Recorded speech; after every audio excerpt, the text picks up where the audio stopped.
ابويا الحنين ابويا الغالي سندي وروحي نجم العالي ابن العراق ابويا حبيبي وعشق دلالي ابن الوطن علي مشى كل شيء ويبقى الماضي ابويا الحنين ابويا يمكن اعتقد يوصل هذه البطوله.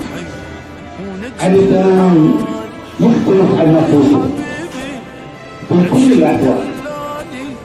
اشوفه قايل ابن الوطن، اشوفه عايش مع الفقير، اشوفه يعين ويحلم ان يكون هو علم عراقي ممكن ان يرفرف حول هؤلاء الفقراء.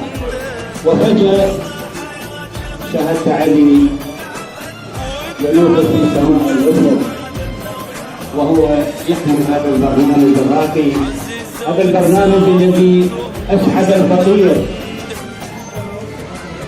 وجعل الغني يتعاون مع الفقير من خلال علي. أنا بصراحة ضلوعي بين أطراف الجسوم، لا أتحمل هذا الجمع الأخير. علي ضاع عن حالات اللي كنت أنا أعتقدها. هو مو معناته أنه أنا راح أجعل حتى أعطيه جزء من الغرور. علي متواضع حباب، وأنا أكون سعيد به وأتشرف به لأنه قام من قامات العراق. صح؟ أكو اخفاقات الطريقة، وأنا أعتقد أنه هؤلاء الذين يحاولون أن يعرقلوا طريقهم لن يصلوا إلى مكانته الحقيقية.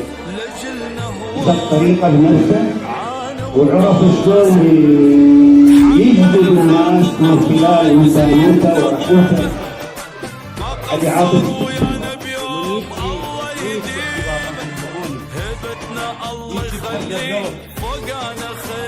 وجع العراق الآن مع الأسف الشديد ممكن نقول الموظف اكو غيرين ان شاء الله ينهضون هذا العراق. عزيزه وتساوي الكون يمكن برنامج علي واكو شباب مثله ايضا يحاولون ان ينقذون العراق. العراق بحاجه للكل، العراق بحاجه للجميع. انا لا اريد ان اجعل هذه الجلسه هي جزء من الوطنيه اللي كان يكون ممكن واحد يقول هذا يبالغ وده يحكي. لا، بس انا تحكي الوطنيه بعروقي بعائلتي. انا خلق العراق، خلق على العراق والشعب العراق وشباب العراق. شنو مستقبلهم؟ دول اللي درسوا واللي تعبوا واللي ناضلوا واللي بدوا حياتهم هم اطفال لحد ما نشأوا ودرسوا وكملوا دراساتهم العليا، والان يتسكعون بالشوارع لا مأوى لهم. هذه لاحظت بعض الفقرات في برنامج علي وراح تعرض ان شاء الله. وزير قطعوا كرواتنا في زمن عبد الكريم قاسم، والان يستجدي قاعد يشتمل. ليش هذا العراق اصبح بين من استفاد ومن انداس؟ اتمنى من الله ان يسعد العراق وان ينهض العراق بكم انتم الشباب. العراق بحاجه لكل واحد من عندكم. العراق بحاجه الى طفل رضيع. انا افتخر انه ابني هو ابن العراق. علي ابن العراق مو ابن حمودي عذاب. ما كنت اتصور انه اني يكون لي ابن بهذه الحاله. نشأت انسان بسيط صحفي في زمن الثمانينات، بدايه الثمانينات في جريده القادسيه، واشتغلت في الثوره والجمهوريه بحكيها عدل. كل احنا نشتغل بهذا الجانب، لكن ما كنت اتوقع انه علي يسبقني بانسانيته يعني يوصل هاي المرحلة برحمته، يعني من يجيب اليتيم والمعوق وياخذه إلى أماكن عامة، العفو، ويقويه ويشكر عليه. أنا ما موجودة. لذلك من خلال هذه الجلسة الكريمة أقدم شكري واعتزازي الذين قاموا هذه المجلس، وأقدم شكري لابني علي.